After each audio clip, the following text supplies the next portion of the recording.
আসসালামু আলাইকুম। ক্লাস চলাকালীন সময়ে ইফেক্টিভলি কিভাবে নোট করব যাতে ক্লাসের কনসেপ্টটাও বুঝি এবং নোটটাও পারফেক্ট হয়। এক্ষেত্রে কয়েকটা প্রিকশন বলে দেই। তোমাকে অবশ্যই মাথায় রাখতে হবে ক্লাস চলাকালীন সবথেকে ইম্পোর্টেন্ট ৩ টা জিনিস হচ্ছে তুমি, তোমার ক্লাস অর্থাৎ তোমার যে ভাইয়া ক্লাস করাচ্ছেন সেই ভাইয়া এবং তোমার সামনে থাকা তোমার টেক্সট বুক। তোমাকে এই ৩ টা জিনিসে ফোকাস করতে হবে বেশি। অর্থাৎ তোমার মনোযোগী হতে হবে, ভাইয়ার কথা ভালো করে শুনতে হবে এবং এটা মাথায় রাখতে হবে ভাইয়া যে কথাগুলা বলবে ক্লাস চলাকালীন সময়ে সেই কথাগুলো 100% বোঝার চেষ্টা করা এবং পাশাপাশি যেইগুলা পড়াচ্ছেন সেগুলা বইয়ের সাথে মিলিয়ে ফেলা, বইয়ে দাগিয়ে ফেলা। এখন এটা করার পর তুমি যেটা করতে পারো সেটা হচ্ছে নোট করতে পারো তোমার পরবর্তীতে পড়াশোনা বোঝার জন্য। এখন নোটটা কীভাবে করবা? অনেকে ভাবে ক্লাস চলাকালীন সময়ে নোট করে ফেলতে হবে এবং নোটটা একদম কমপ্লিটলি একদম পলিশড হবে, লাল নীল রং থাকবে, 3D পিকচার রাখবে। নো, এগুলো ভুল ধারণা। নোট হচ্ছে তোমার বোঝার জন্য, পরবর্তীতে কিছু জিনিস না মনে পড়লে সেটা একটু এটা দেখে রিক্যাপ করার জন্য। তাই এটাতে খুবই বেশি স্ট্র্যাটেজিক হতে হবে যাতে এটা করার জন্য ক্লাসের মেইন পড়া তুমি না মিস করো। কারণ ক্লাসের মেইন কনসেপ্ট মিস করলাম মানে ক্লাসটা মিস করা, তখন নোটও করতে পারবে না, নোটটাও কমপ্লিট হবে না, ক্লাসে পড়া হলো না। সো কনসেপ্ট বোঝার পাশাপাশি নোট করতে হবে কি, তুমি তোমার প্রত্যেকটা সাবজেক্টের জন্য একটা আলাদা আলাদা নোট খাতা রাখবে।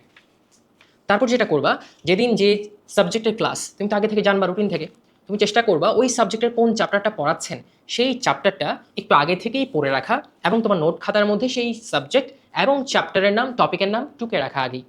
তারপর যখন ভাইয়া পড়াবেন তুমি কি একটা কাজ করবা, তোমার যে পেজটা থাকবে নোট করা সেই পেজটাকে ৩টা ভাগে ভাগ করবা। একটা ভাগ হবে তোমার ভাইয়া যদি কোনো ক্লাস ইম্পর্টেন্ট টপিক বলেন সেই টপিকগুলো টুকে রাখার জন্য। একটা ভাগ হবে ভাইয়া কোনো শর্টকাট বললে বা কোনো স্ট্র্যাটেজি বললে, কোনো ফর্মুলা বললে, কোনো এক্সপ্লেনেশন বললে সেইগুলা অল্প অল্প করে তুমি যাতে বোঝো সেইভাবে লিখে রাখা। হুবহুব আমার কথা কিন্তু লিখতে হবে না।